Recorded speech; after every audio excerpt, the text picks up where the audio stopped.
Hi, everybody. Good evening. Welcome to the broadcast. This is Evoke Therapy Program's broadcast tonight. I'm going to be talking about meta communication and 13 things not to say to your children. I think if you got the invite to this, if you're watching the live webinar version of this, you saw it as 12 things not to say to your children. I thought of one other thing not to say to your child. It's Monday, February 3rd, 2020. This is one of my favorite topics because I think there's so much in our unconscious communication that we're not aware of. It's more than just how it gets interpreted, right? It's more than just how people hear it, or kind of the relative nature of communication. It's really a biological or a physiological survival instinct that a lot of this communication speaks to. That if the young child, or child for that matter, perceives a threat, then the possibility exists that they might not survive. Right? That's the core kind of instinct, that if we're left alone, we all talk about the idea about being rejected, feeling alone, being accepted. And we talk about that, I think, from the level of psychological well-being and health. And I think that's an appropriate level to talk about it from. But the fact of the matter is that it is a fundamental instinct of ours to fit into a group, to belong. And that without parents, without fitting into a group, we as a species are pretty weak. So it goes to that level, to that core level. So I'll talk about developmental psychology as it relates to metacommunication. I love this topic tonight. First of all, let's talk about metacommunication. Metacommunication is really a simple way of saying what is really meant, right? The underlying or the deeper meaning of what we communicate. Metacommunication, discovering hidden agendas in our communication. The goal of these communication skills is to uncover what we're really saying, right? We're communicating emotions. We're communicating a difference in power. We're communicating something. Have you ever, I'm sure everybody, I shouldn't even ask it as a question, everybody on this broadcast has the experience where you hear an interaction between two people that aren't you, somebody else, and somebody has a reaction to what is said, and your response is, that's not at all what was said. That's not at all what I think they communicated. And we might even say that. We might even stumble and put our proverbial foot in our mouth and say that that's not what was meant. But what we don't understand is the context. And metacommunication takes in context. A large part of our training as therapists is learning to perceive the process of communication over the content of communication. And in our own relationships, it can be difficult at times. Right? I just had a parent-teacher conference with one of my children this afternoon, and one of the things that the teacher shared was that one of my children was expressing microaggressions with some of her behavior. And I asked my daughter, I said, is that something you were aware of? And she said, I had no idea. But now that you pointed out, it does make sense that I was kind of passive aggressively communicating what I was feeling. So it's not easy to recognize it, and it takes a certain amount of vulnerability to own it, because we hide behind the content, right? Our defense is well built around and with the content. The meta message refers to the meaning of the communication, or the message beneath the message. We all know what it feels like when our parent or spouse says one thing to us and it means something else, like I was talking about before. This meaning could be intended or subconscious on the part of the person saying it. And either way, its weight is worthy of conversation, right? It's an important conversation to have. And if we are not defended, right? If we're open to the process, then we can hear what the other person's experience is without necessarily compromising or changing our position, but we can hear what it sounds like. And I think in a lot of cases, we can become more aware of how the way that we communicate, what it really is communicating at times. Honesty, self-awareness, and transparent dialogue are the simplest ways to improve the consistency between what is said and what is meant. I think a safe place to begin to have that dialogue is in therapy. I was in the middle of our parent-teacher conference that we just had. The teacher made some apologies to my daughter. And she even expressed some fear around it, saying she was sorry, because she said, in the past, parents have used that against me. And I reassured her, I said, I spend my life encouraging parents to make an apology to their children as often as possible, while at the same time being allowed to, being encouraged, being empowered to maintain their boundaries, their sense of self, right? Their inalienable rights to be themselves. We can often discover the meta message by asking ourselves tough questions about our intent. The I feel statement can uncover our authentic motivations. I think, and I've come to believe this over the years more and more and more, and I've spoken to this many times on these broadcasts, that the I feel statement is much more effective as an intrapsychic tool. In other words, kind of uncovering the parts of ourselves. It's much more effective as an intrapsychic tool, much more valuable in understanding ourselves than it is in communicating between two people. And the depth at which we come to understand ourselves, the more effectively we can communicate with another person and hear another person, which is really the harder part of communication.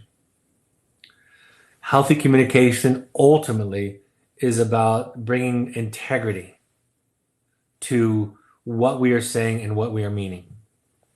As I have grown older, I have been able to bring more and more integrity to what I'm saying and what I'm feeling. And it's not because I'm particularly gifted or enlightened. It's because I've done a lot of work. I've explored my own fears, insecurities, and vulnerabilities. I've become more comfortable with them.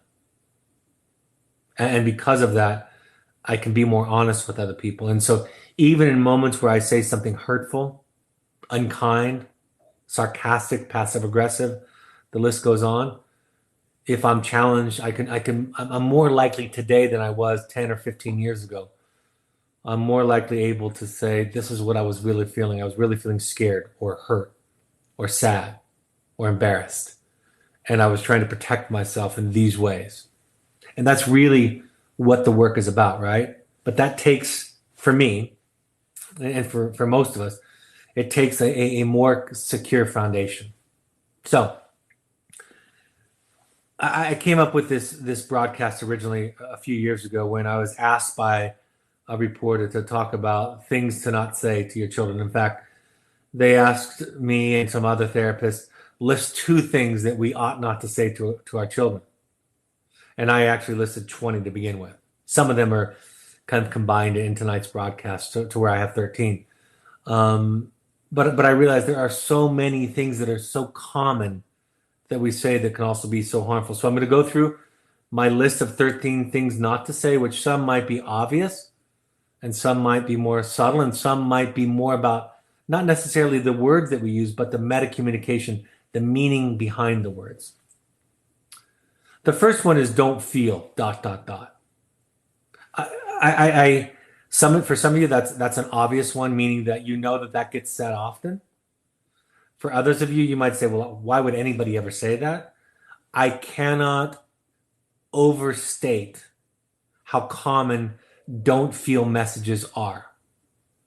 And I won't say it's completely the thing, but so constantly I'm talking with adults in therapy where they describe the unspoken rules about what you were and were not allowed to feel: anger, sadness. I have one adult client who said in her family growing up, any negative, so-called negative feeling was not allowed. And then anytime you express sadness or hurt or pain or anger, you were immediately asked to look on the bright side and to see the positive intention or what somebody else probably meant, to erase those painful, uncomfortable, darker feelings. This statement is insidious because it is usually expressed covertly. Don't feel, that is. When a child expresses anger or frustration at school, teachers, siblings, or the parent tells them not to feel it by trying to reason them out of it. In other words, they say things like, look at it this way, or you shouldn't hate your brother, or these kids were just jealous of you. I was just trying to help you, right? There's just so many common ways that it gets spoken. And in our minds, we don't think that that's what's happening, but really a lot of this work, I mean, a good portion of this work, maybe as much as 40% of it for us parents, spouses, is learning to be present with our own feelings and then learning to be present with other people's feelings. And that is a superpower that largely goes unrecognized, unheralded in our culture, in most cultures. Learning to sit with what somebody else feels without trying to talk them out of it. All of the messages that I just described contain the meta message, meaning beneath the message. They contain the message of don't feel what you are feeling. The simplest way to ask yourself, and it takes some honesty and some courage, what the meta message is to ask yourself, what's the intention of what I'm saying? Why am I saying this? And if you're honest with yourself, you'll often discover sometimes some of these messages. The opposite is listening without judgment and without the need for the child to feel anything other than what they are feeling. I don't know why I'm feeling the inclination tonight. I think it's because I'm aware that there are so many people attending and listening to these broadcasts that aren't necessarily parents of children in our program, but these are just as relevant to our significant others, our relationship with our spouses and partners. The same kinds of dilemmas show up in those relationships, or with brothers and sisters, or your own parents. One of the most common things adults tell me in therapy about their childhood is that a feeling or certain feelings or certain feeling were not allowed in their home of their childhood. So we learn to contain people. We learn to hear them. We learn to allow them to feel what we're feeling. But because we have instinct and wiring to fix it, to make it better, we have such discomfort around our own empathic misery, I like to call it. Our own anxiety is triggered. We feel compelled to respond in other ways besides containing ways, which are curious, patient, compassionate, understanding, loving, non-judgmental ways. This containing requires capacity. While psychological techniques and descriptions of behaviors don't require as much, they don't require a lot of capacity. Pointing out somebody's thinking error requires virtually no capacity to speak up.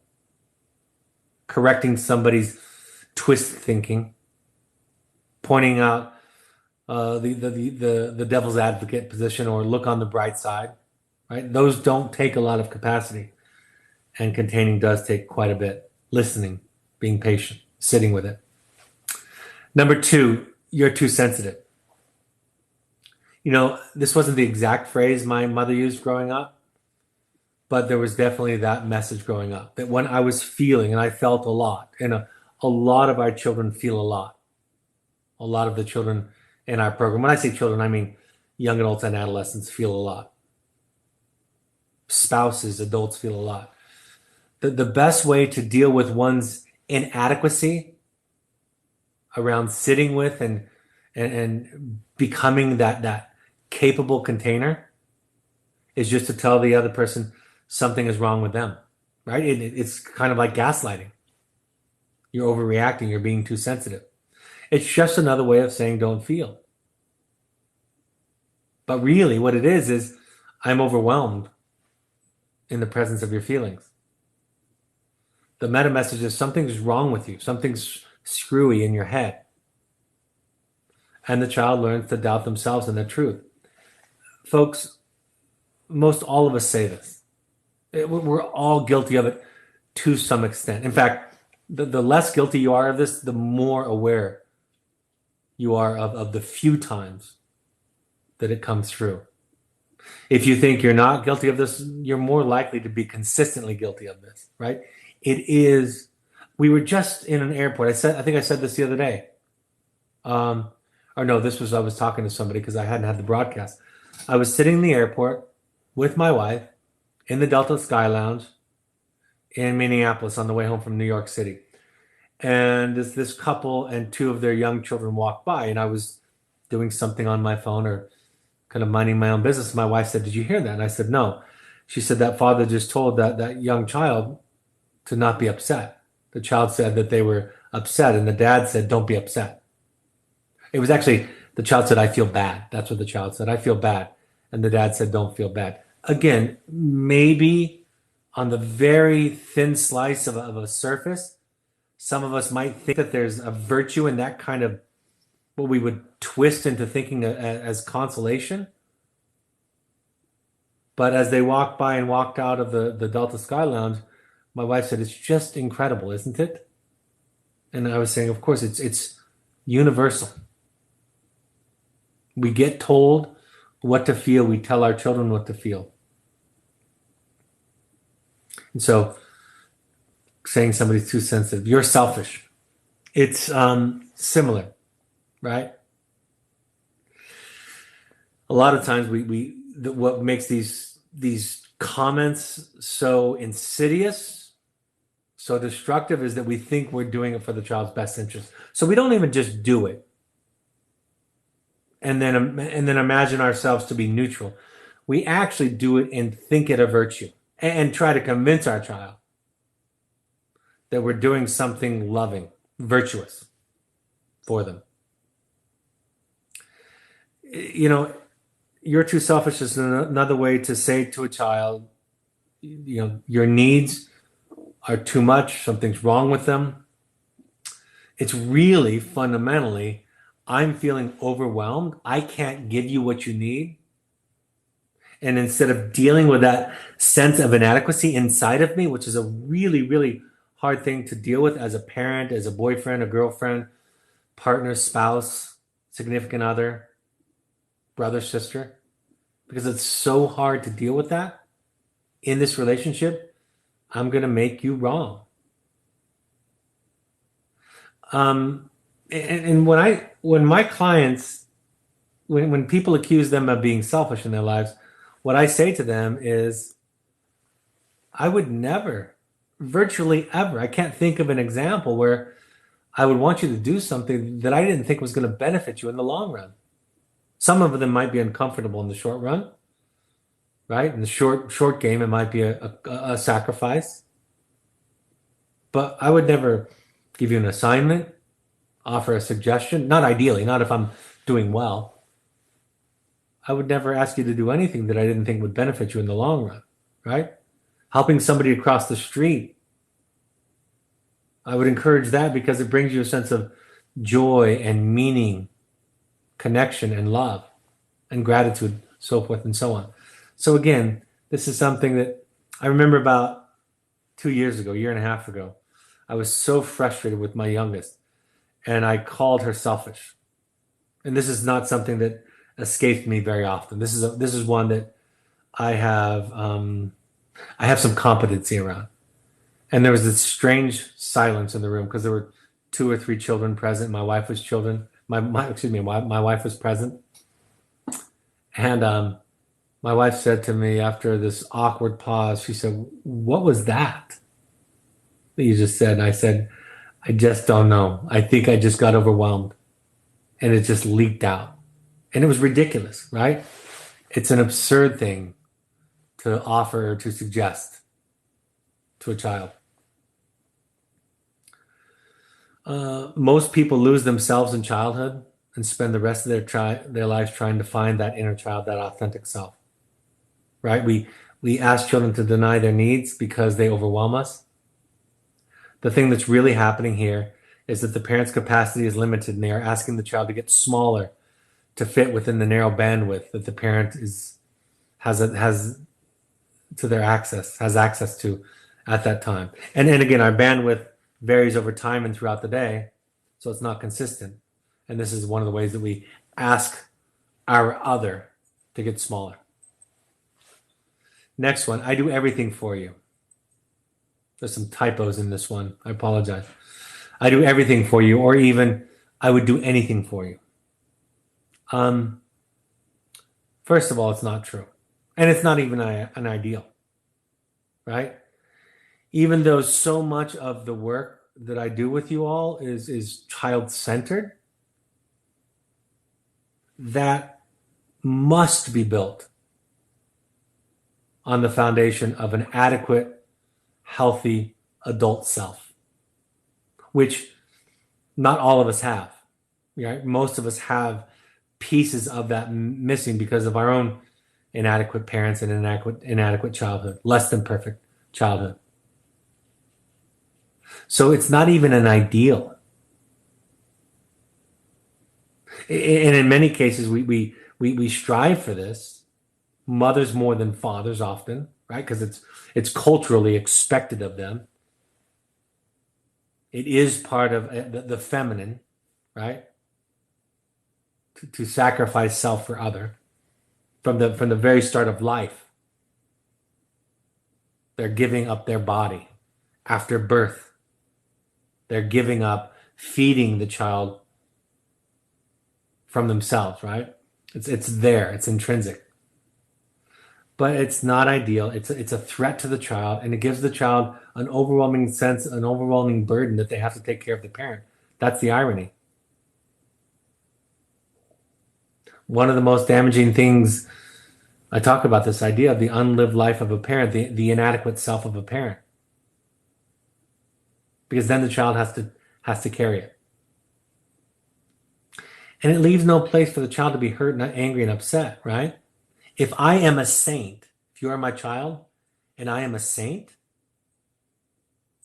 then if you're upset, disappointed, hurt, angry, frustrated, you must be crazy. That's the only conclusion that can be drawn if I'm a saint, if I'm perfect. A healthier place is I'm fallible. I have limited resources. I struggle. I am impatient sometimes. I do snap. I do leak. I do regress. More than you even know. More than I'm aware of. And so when you're upset with me, if I've made peace with my fallibility, then you're allowed to be upset with me. If I haven't made peace with my fallibility, if I still think the goal is to be this ideal, perfect object, completely selfless, then any of your frustration, anger, sadness, hurt, disappointment in me is going to be a significant threat to me. If mom and dad are selfless, I say, if they do everything for me, then how can I be angry at them? My anger and hurt must be concealed and repressed, and it must be a flaw in me. You're just like your father or your mother. This can be in highly conflictual divorces, but it also can be in marriages. It's a way of justifying, it's a way of expressing disdain without overtly discussing it. It's a way of a parent not owning the relationship that they have with the co-parent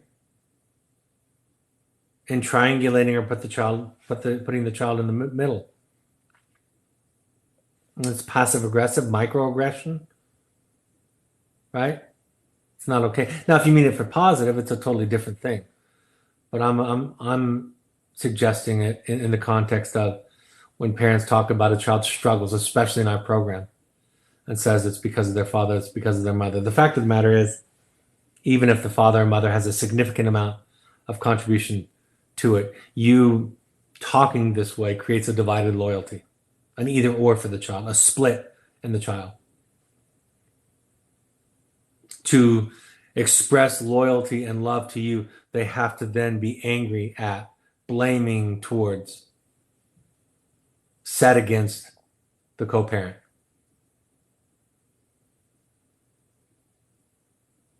And it's important to know that even when we express disdain for the other, and in some cases the other can be extraordinarily abusive or neglectful, extraordinary, the child still has some identification with that father or that mother.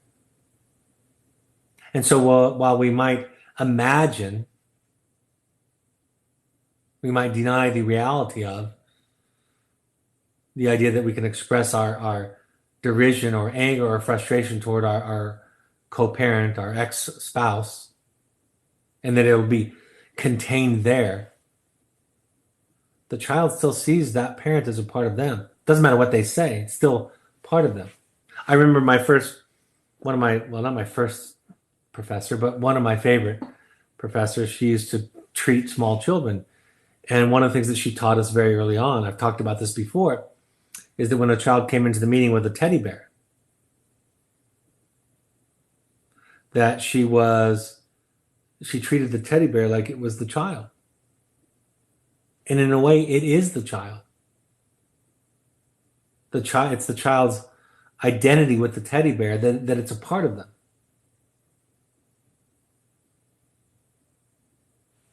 So the child will internalize your anger, your dislike toward your co-parent as being about them. And also, it's just another way of shaming them to try to get them into cooperation. Another thing not to say is you make me feel. Right? Not owning our own feelings. Now, this is particularly challenging for us parents at Evoke because our children are struggling with mental health issues and addiction. And those issues are extraordinarily taxing on anybody who loves the child. So it's a heavy weight to carry, a heavy relationship to be in. So we would argue that any reasonable person would be made to feel a certain way in the face of such issues. And while it's still true that any reasonable person would be made to feel, it's still your responsibility.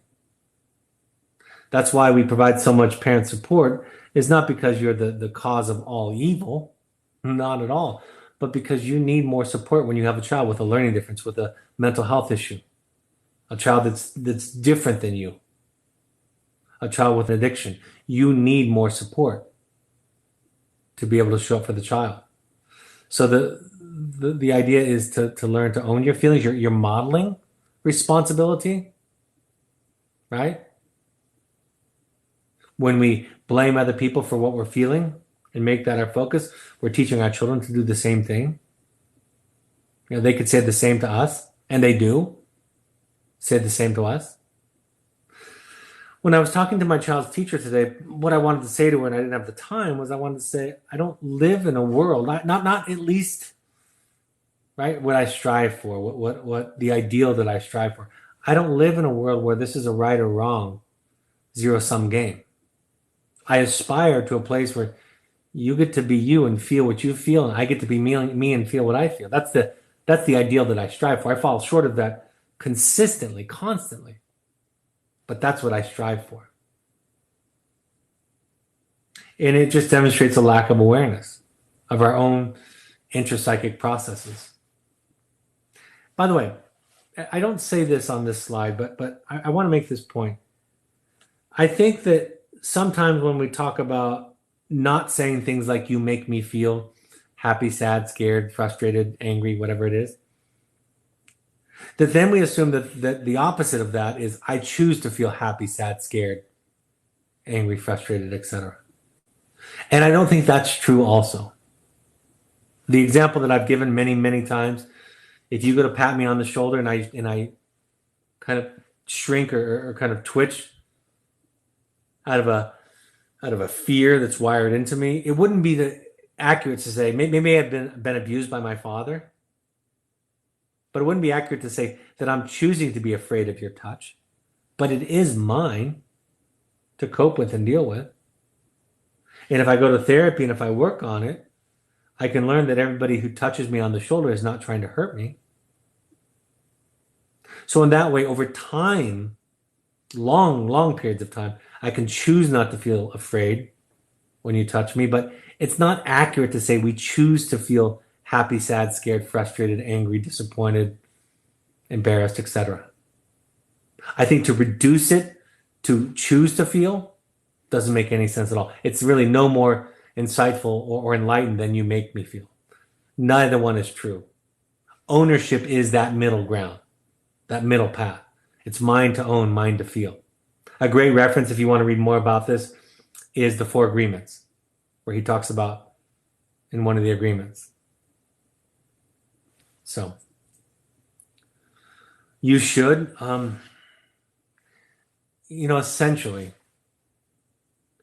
essentially, part of therapy, the result of therapy would result in the lack of the word should in virtually every situation, any situation of weight, right? Should and should not. They have no place in psychological development and evolution. And again, it's not just merely avoiding the word, but it's the thought process. Should doesn't even make any sense. I don't even know what it means. And so when somebody's doing therapy with me and they're using the word should, my response is, I hear that, but it's getting in the way of me understanding who you are. I know you shouldn't have reacted that way and you shouldn't feel that way and you should be able to do this and you should be able to do that, but you can't and you don't and you aren't. So can we spend some time with what is instead of what ought not to be? That's the easy stuff, right? It's really not hard to learn shoulds and shouldn'ts. We all learn it. It's so funny out in the field. 3 or 4 weeks into the program, your kids are shoulding all over each other, right? Parents sometimes think that's what kids need to learn is what they should do. But that's not the way that therapy thinks of it. Therapy thinks of it as healing instead of a moral imperative. Your children, I know that they've been listening to your lectures because they give them to each other relatively quickly. They become these, what they think are these junior therapists with each other, giving advice and shoulding on each other. It's really about developing a sense of self and self-efficacy, right? Self-mastery. And when we learn to love, not because we should love, but because we do love. We learn to be kind, not because we should be kind, but because we have kindness to give. We learn to work hard, not because we should work hard, but because it's what we want, right? That's the outcome of the development of a healthy self. So it's the same outcomes, but it doesn't come from this place of guilt and shame and pressure and imperative morality. It comes from a place of developing who you are. It's the difference between being right versus being a self. Your thoughts, your experiences, and beliefs. The next one is you never or you always. I don't think I need to talk a lot about this. These are, I think, pretty easy ones for most of us and not new to most of us. First of all, always and never they're just not true in most cases, right? It's overwhelming to hear that. It's hard to be on the receiving end of always and never. And in lieu of always and never, you just share the specific content. See, the reason why we struggle with just sharing this specific content about the feeling, instead of saying you're always late, you never respect my time, instead of saying that and saying something like, well, gosh, I'm frustrated and disappointed that you were late tonight, is because people try to talk us out of it. It's not enough. We're told that we're being too sensitive or overreacting. So we have to paint a really bleak picture of the other one's behavior so as to justify the frustration and the feeling that we have, right?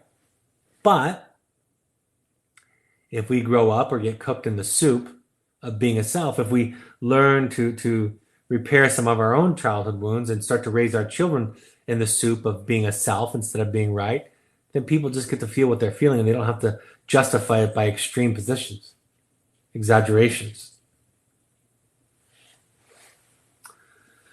The next one, so-and-so said, or everyone thinks, or Dr. Reedy said. We call this recruiting, right? Everybody thinks so. This is what everybody says. This is what the experts or Dr. Reedy said. So much, virtually all that I teach you all, I would never encourage you to use in a discussion with your children or with your spouse or partner or siblings or anybody. If it's true, it's true. If it's not, it's not. The fact that I said it is somewhat inconsequential. because I'm kind of crazy sometimes and very, very fallible and often wrong. So it comes from a place where we weren't allowed to just be ourselves. We had to be right. We had to prove it. We had to recruit experts and books, right? All of my friends' parents let them go out. Everybody thinks you're overreacting. Other parents, other families do it this way. You've been on the receiving end of that, but you've also been on the sending end of that. It's just a fundamentally different sensibility to be a self. We replace these phrases with requests, boundaries, and feeling statements. This is what it's like for me. I don't like mushrooms. And I really don't want to have a discussion about it again.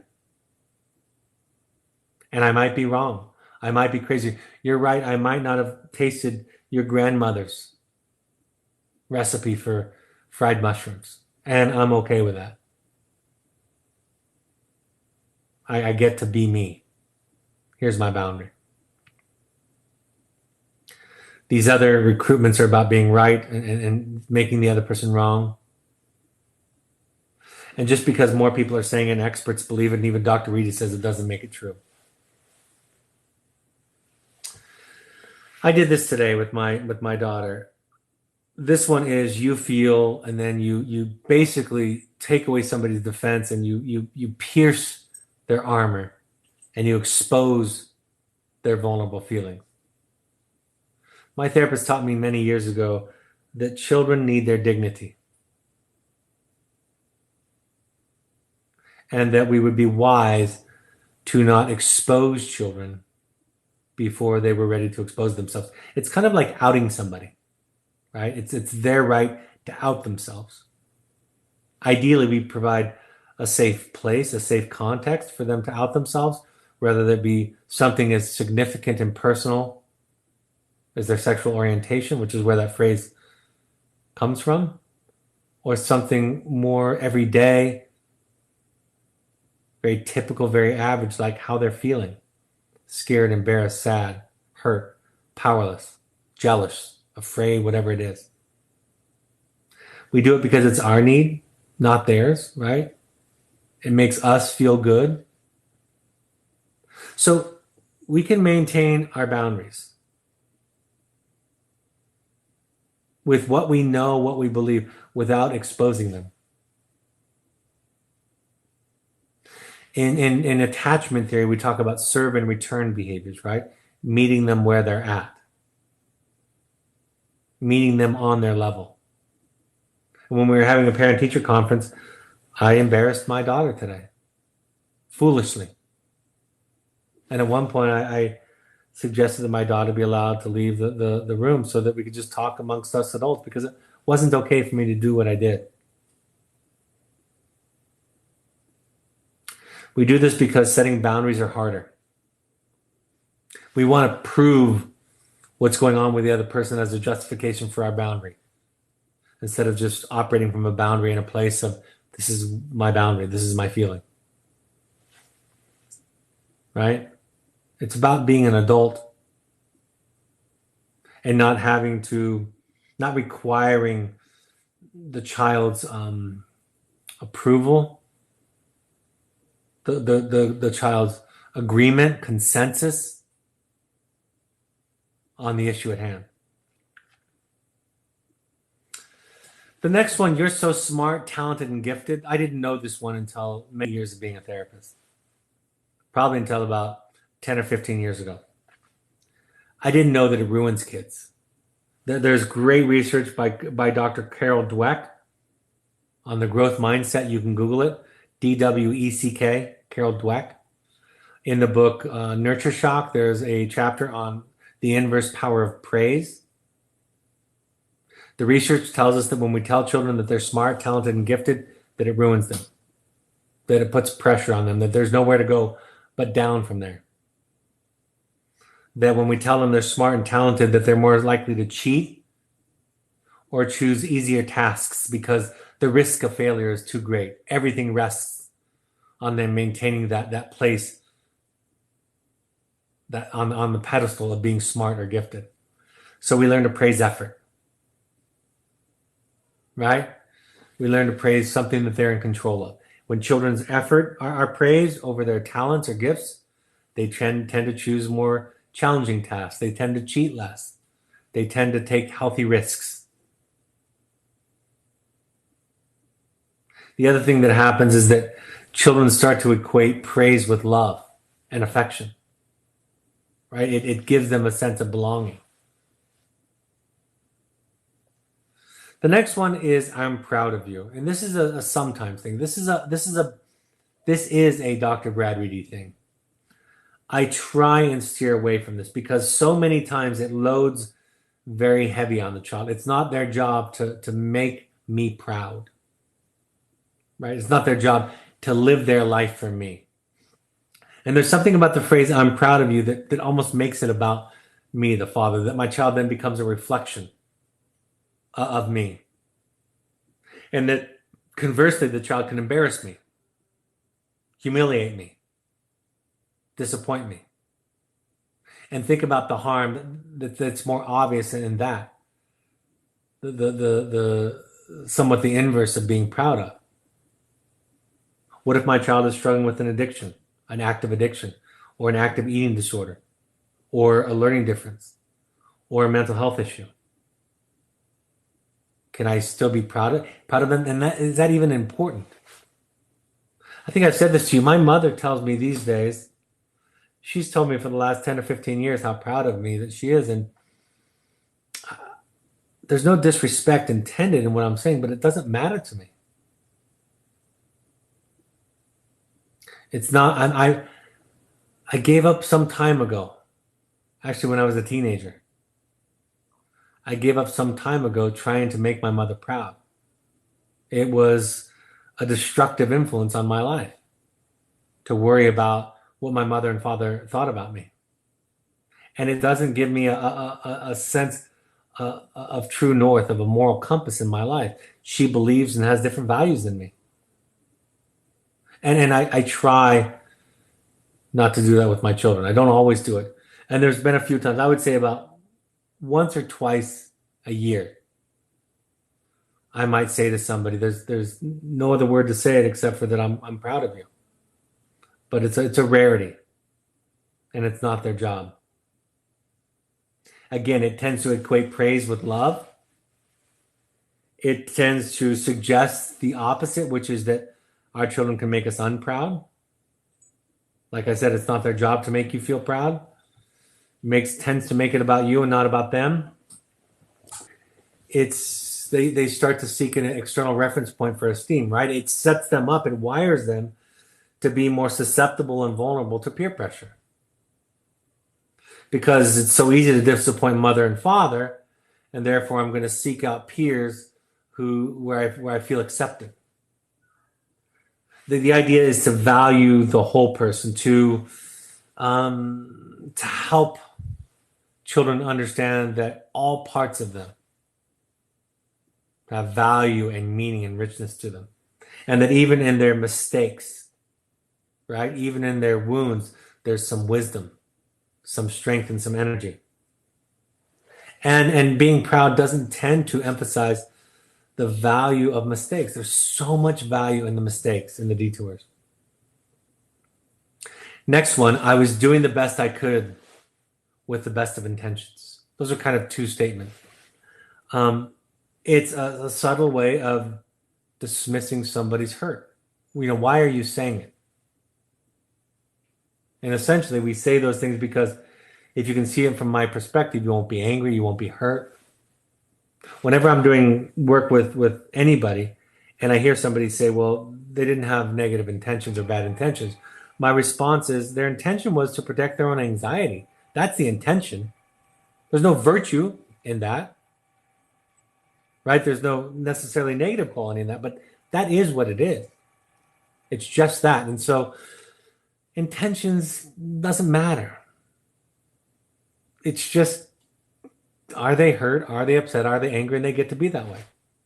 It doesn't necessarily mean that I'm going to capitulate and change my behavior, but they get to feel that way. It's a subtle way of trying to erase somebody else's feelings. It's how we are asked to navigate our parents' defenses. I had a client tell me not too long ago this idea that that they can talk to their father, but they have to be careful and kind of manage and say it the right way. And they were saying this in a sense to try to indicate or describe to me how healthy the relationship was. And I said, it still sounds like you have to navigate your father's defenses. Again, there's no great sin in that, but there's no virtue in that either. It's just there's an awareness that your father's defenses are at play. And as you grow up, you're going to expose your parents' immaturity. That's part of the process. We learn to be wrong. We get good at losing. Getting good at losing is the most freeing place to be. And we model vulnerability because of the strength that's beneath it. And ultimately, oftentimes it still wasn't good enough. When we hurt somebody, it still is less than ideal, and that's okay. It doesn't make us, we don't have to be condemned because we're human. We're just human. So some things to say. I'm just going to read off this list of things to say. I am sorry. I was wrong. Thanks for telling me. Keep talking. I'm glad you told me. I feel honored you would share this with me. And when bad behavior shows up, asking the question, how are you? Or when bad behavior shows up, asking the question of, I want to understand. That makes sense. I would do the same thing if I were you. I don't know. I'm not sure. Let me think about it and get back. I need a timeout. And this is mine, not yours. These phrases, these ideas, these ways of communicating do two things. They demonstrate that the individual saying them has developed an adequate sense of self, number one. Number two, they provide an extraordinarily safe place to be for the other. So it's not just about the skill, but it's developing enough of yourself to be able to say those things and have them be genuine. So what are the take-home messages? Do your work so they don't have to do it for you, right? And that goes for all of us. That's our life's mission, is to do our work, whatever it is, healing ourselves, uncovering and unraveling our own childhood wounds, and we all have some, so that other people, particularly our children, don't have to do that work for us, don't have to compensate for us. Consider what happens if your children don't share with you, right? If you're not a safe container. Decide what you can handle and own it, right? And in my family, in my life, I don't mind profanity. It doesn't bother me. My children don't swear hardly ever, but it wouldn't bother me if they did. But there's also some moments in the day when I can't take much at all.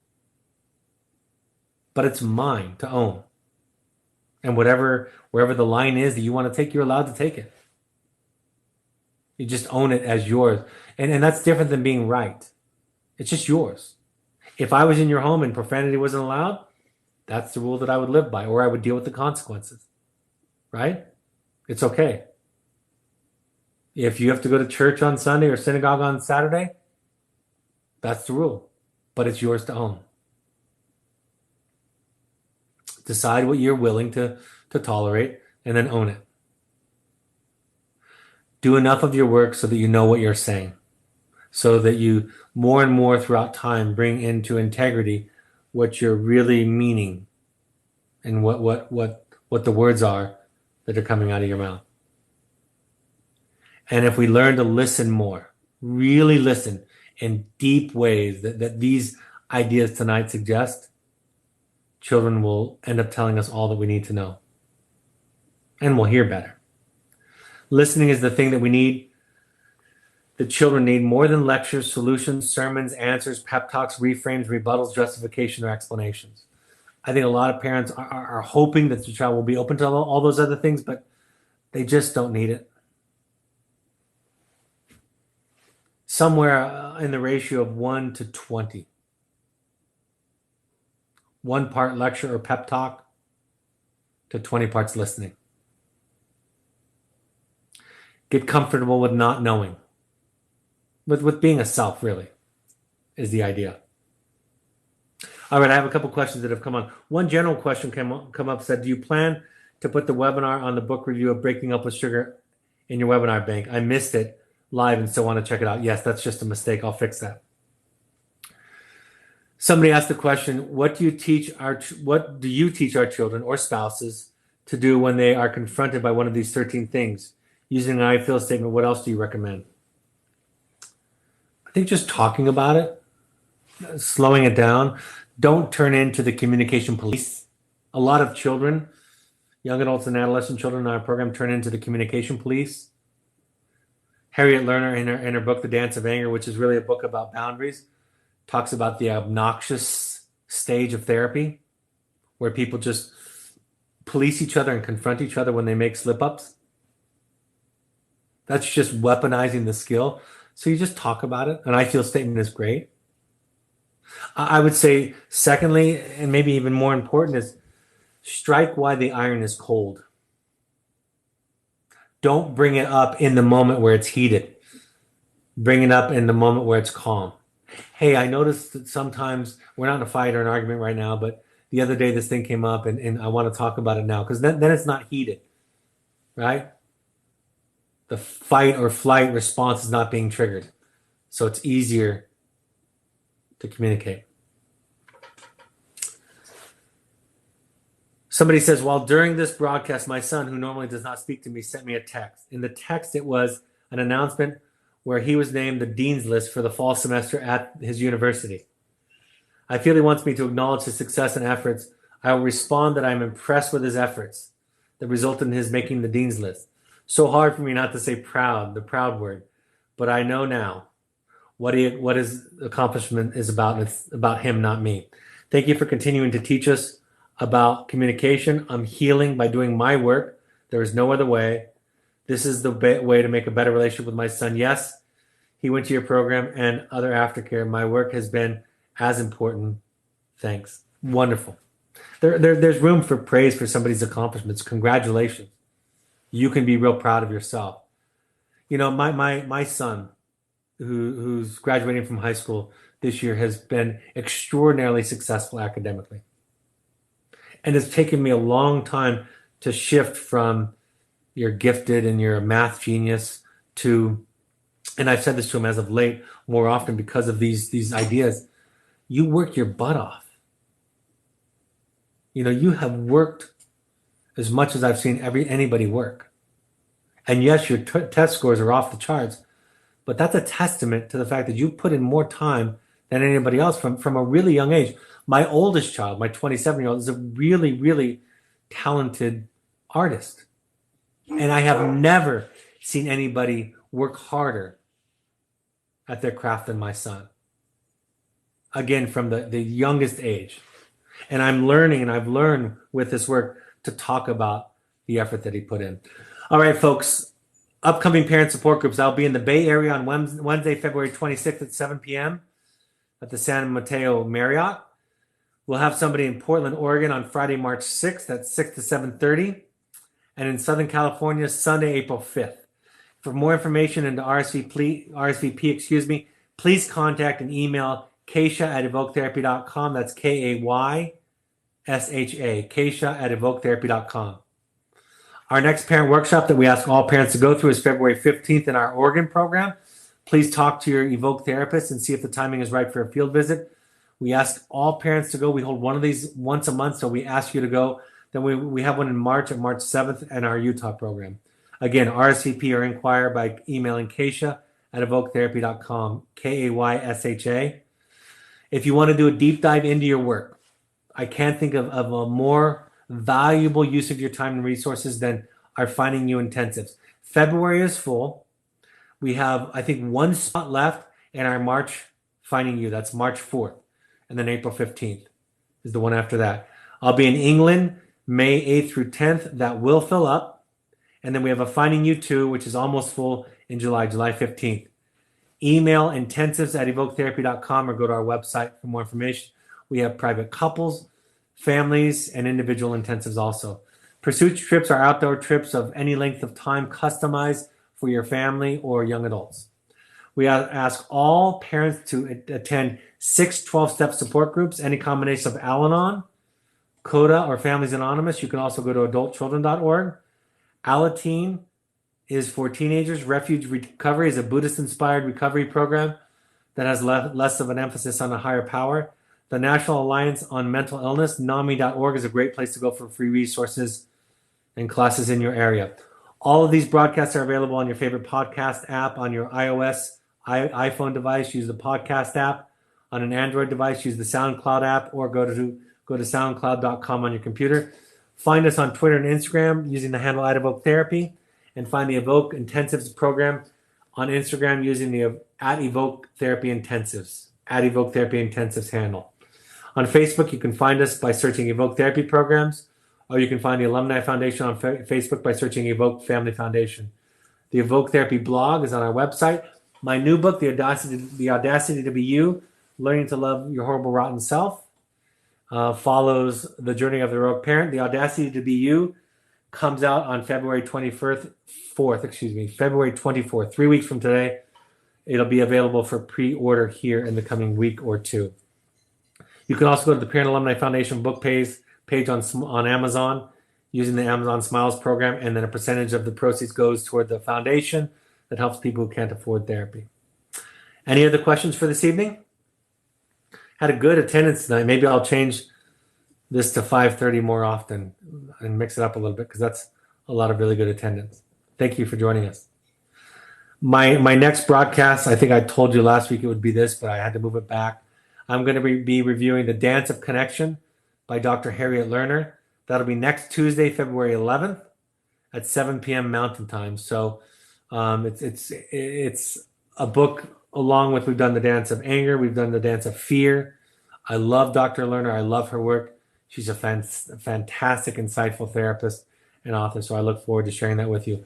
As always, thank you for and on behalf of the work that you do. Thank you for showing up, for being willing to look at yourself. It makes a big difference, and it takes a long time and a sustained effort. So thank you for the work you put in for and on behalf of your children and those in your life that you love.